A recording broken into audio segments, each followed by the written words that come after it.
जय हिंद, good morning, welcome to Study Power Point. This is Ankit Maurya. आज है 23 अगस्त 2021 और इस नए वीडियो में आपका स्वागत है। यह वीडियो बहुत ही इंपॉर्टेंट है, चाहे आप फर्स्ट ईयर से हो, सेकेंड ईयर से हो या फिर फाइनल ईयर से। इस वीडियो को एंड तक देखिए। मैं क्यों कह रहा हूं, अगर आप इस भ्रम में रहेंगे तो ऑनलाइन एग्जाम जो है उसमें फेल होना तय है। और साथ में 5 पेपर पिछले, जब यह वीडियो बन रही इससे पिछले में मैंने 5 पेपर दिलाए हैं, मतलब का एक्सपीरियंस किया हूं, जिसमें कुछ जो प्रॉब्लम्स हुई उनके बारे में बात करने वाला और उसका सोल्यूशन वगैरह भी बताने वाला हूं। इसलिए यह वीडियो बहुत ही इंपॉर्टेंट बन जाती है।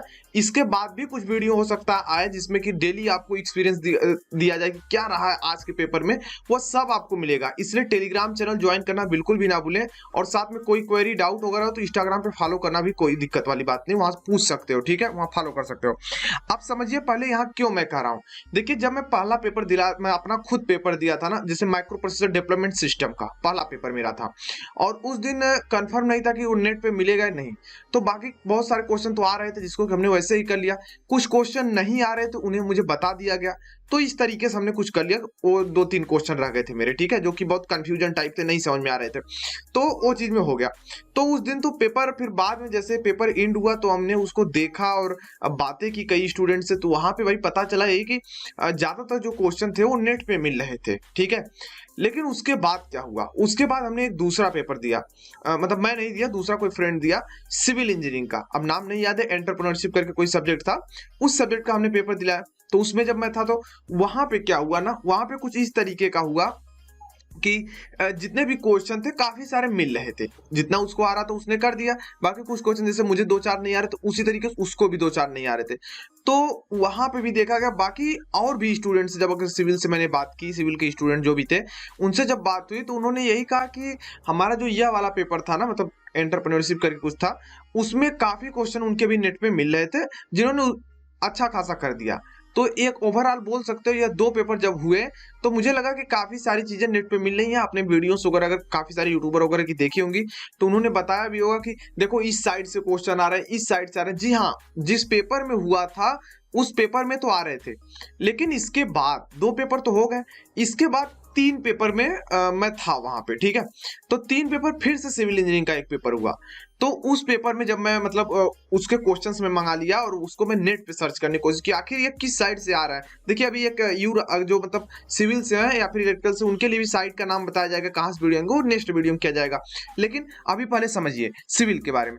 तो जो सिविल का जो पेपर हुआ उसके बाद दूसरा पेपर हुआ है, जो सिविल से होंगे उनको पता होगा। तो उस पेपर में क्या हुआ ना, जब उसके क्वेश्चन मैं मंगा करके नेट पे सर्च कर रहा था, वह क्वेश्चन मिल ही नहीं रहे थे, ठीक है। मिल रहे थे बहुत, मतलब मुझे दूसरे टाइप से सर्च करना पड़ रहा था, तो जाके मुझे मिल रहे थे कि हाँ ये क्वेश्चन इस साइड से आ रहा है। तो इस तरीके से तो मेरा 2 पेपर किसी तरीके से अच्छा खासा हो गए, मतलब जिस भी स्टूडेंट को कह लो या मेरा ही कह लो, मैं तो हूं नहीं सिविल से, बट 2 पेपर का मैंने 3 पेपर एक्सपीरियंस कर चुका हूं। उसके बाद बात आती है चौथा पेपर, वह था ED2 का। अब मैं इलेक्ट्रिकल IC से हूं तो मेरे तो ED2 है नहीं। अब इसमें हुआ क्या, इसमें जो क्वेश्चन पूछा ना, काफी स्टूडेंट कह रहे बहुत हार्ड आया था। मैं बताना चाहता हूँ हार्ड क्वेश्चन नहीं था, बट आपको बेसिक बिल्कुल टाइप का दे दिया था। ड्राइंग में अगर बात करें बिल्कुल बेसिक दे दिया था, जैसे फ्यूज का सिंबल बताओ क्या होता है, ठीक है। और घरों पे सबसे ऊपर कौन सी चीज लगी होती है, सीढ़ी होती है, दीवार होती है, लिफ्ट होती है, लाइटिंग अरेस्टर होता है, तो उसमें लाइटिंग अरेस्टर था। तो इसी तरीके के काफी सारे मतलब सिंबल वगैरह भी दे रखे थे इस तरीके। तो वह क्वेश्चन एक प्रकार से देखा जाए ना बहुत छोटे टाइप में थे, लेकिन जब मान लो जो बिल्कुल अच्छे से पढ़ा है तो कहेगा हाँ इसका यही सही है, ठीक है। जैसे बिट्रेनिया जोड़ करके था, वो किस में यूज किया था, ओवरहेड ट्रांसमिशन, ओवरहेड में कि ट्रांसमिशन लाइन में, डिस्ट्रीब्यूशन लाइन में, इस तरीके से अंडरग्राउंड में। तो कई ऑप्शन थे उसमें, अगर नेट पे सर्च करेंगे बिट्रेनिया जोड़ तो भाई ओवरहेड था, लेकिन किसी कोई कह रहा है ट्रांसमिशन लाइन है, तो अपने अपने स्थान पे है, ठीक है। तो मैं यही कहना चाहता हूं कि जो स्टूडेंट कह रहे थे ED2 का पेपर बहुत हार्ड था, तो पेपर हार्ड नहीं था, वो बिल्कुल बेसिक में दे दिया था। और जो जिसको पूरा कंफर्म नहीं था तो ऑप्शन पढ़ने पे यही लग रहा था कि 4 ऑप्शन है तो चारों में कोई भी अगर जिसको चूज करो लग रहा था सही है, ऐसा, ठीक है। क्यों, मतलब सभी में नहीं ऐसा लग रहा था, लेकिन काफी में ऐसा लग रहा था, क्योंकि उसमें ED2 के रिलेटेड मैंने देखा कोई ज्यादा बहुत बड़े क्वेश्चन नहीं पूछे गए थे, बिल्कुल छोटे छोटे क्वेश्चन। एक प्रकार से कहा जाए कि अगर जो इलेक्ट्रिकल मशीन पढ़ा है अच्छे से, और SGP switch gear and protection पढ़ा है, इस तरीके के सब्जेक्ट जो पढ़े ना वो भी अच्छा, और ED फर्स्ट पढ़ा है, तो वो कम से कम समझ लो कि 30 प्लस नंबर, ठीक है, 30 प्लस या 40 प्लस बोल लो, उतना नंबर ला सकता था। सिर्फ पिछला पढ़े हुए ED2 पढ़ने की कोई जरूरत ही, यहाँ कोई काम ही नहीं लग रहा है, ऐसा लग रहा था। अब देखिए 4 पेपर पेपर तो हमने दे लिया और उसमें से 2 पेपर में तो नेट पे चीजें मिल रही थी, लेकिन अभी देखो 2 में नहीं मिली कुछ भी। अब उसके बाद बात आती है 5वें पेपर की। 5वां paper B form 3rd year का मैं पेपर देख रहा था, ठीक है। तो उसमें था, तो क्योंकि वो मेरे भाई का ही था, तो वहां पे जब मैं इस चीज को देख रहा था, तो वहां पे जब मतलब सर्च वगैरह अगर किए जाए क्वेश्चन को, कोई क्वेश्चन नेट पे नहीं, मतलब मैं एक प्रकार से बताऊं तो 50 क्वेश्चंस थे और वहां पे 1-2 क्वेश्चन बड़े मुश्किल से मिले। हालांकि देखो मैं इलेक्ट्रिकल वगैरह से हूँ तो मुझे ड्रग वगैरह के बारे में तो नहीं पता था, बट जो उसके रिलेटेड रहा वो खोज सकता था। लेकिन एक प्रकार से देखा जाए कि कहा गया था कि नेट वगैरह पे काफी लोग कह रहे थे कि नेट पे मिल जाता है, आप खोज सकते हैं, सब कुछ मिल जाएगा। लेकिन जब वहां पे हमने एनालिसिस किया उन क्वेश्चनों को ले करके, क्योंकि भाई का ही था तो क्वेश्चन तो मेरे पास भी थे, तो उस क्वेश्चन को मैं सर्च किया सब। तो जब मैं देखा कि वहां पे कोई मतलब किसी साइट पे उसके क्वेश्चन नहीं मिल रहे हैं, ठीक है। तो देखो स्टूडेंट अब क्या यहाँ पे कर रहे हैं, स्टूडेंट के माइंड में एक ही चीज चल रहा, अभी मैं ना पढूं, अभी ना पढूं तो क्या करूंगा। तो स्टूडेंट के माइंड में यही चला, अभी मैं नहीं पढ़ूंगा, जब ऑनलाइन एग्जाम आएगा तो नेट से मैं सर्च करके सभी ऑप्शन को सही लगा दूंगा, ठीक है। तो देखिए मैंने 5 पेपर दिलाए हैं, या कह लो 5 पेपर का मैंने एनालिसिस किया है। तो 5 में तो 2 मिल गए, ठीक है। लेकिन 3 पेपर में जिस एक ही दिन में था, उसमें एक भी समझ लो क्वेश्चन नहीं मिले, ना के बराबर मिले हैं, ठीक है। अब तुम ही बताओ, अगर जो स्टूडेंट नहीं पढ़ाई करेगा इस समय, ठीक है, जो भी स्टूडेंट मान लो बिल्कुल फ्री है, उसका पढ़ने का मन ही नहीं कर रहा है, डायरेक्ट एग्जाम दे देंगे।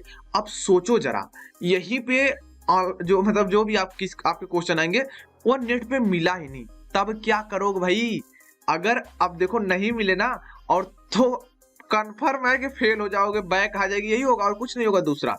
तो इसीलिए कह रहा हूं कि जिस भी स्टूडेंट को मतलब पॉलिटेक्निक के हो, भी फार्मा, बीटेक, जिस भी ब्रांच का हो, कहीं से भी हो, ऑनलाइन एग्जाम हो रहा है, तो उसको यही करना है कि अपनी पढ़ाई खुद करनी है, ठीक है।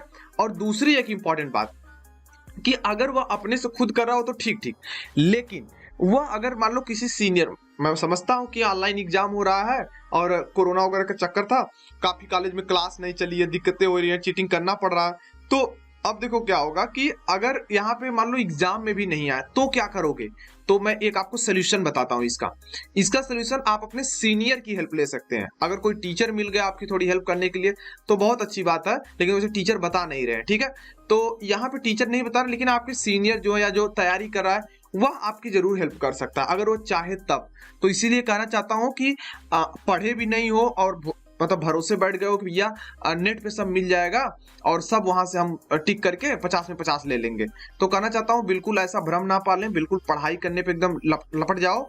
और अगर लेना ही हेल्प तो सीनियर की ले सकते हो, उसमें ज्यादा प्रॉब्लम नहीं आएगी और आपको सही अच्छे खासे से एग्जाम भी हो जाएंगे। तो अंत में यही कहना चाहता हूँ, सभी स्टूडेंट अपनी स्टडी करें। आई होप समझ गए होंगे। कोई डाउट, कोई क्वेरी, कुछ भी इंस्टाग्राम फॉलो करके पूछ सकते हो या फिर चैट सेशन में भी पूछ सकते हो। मिलेंगे नए वीडियो में, तब तक के लिए जय हिंद।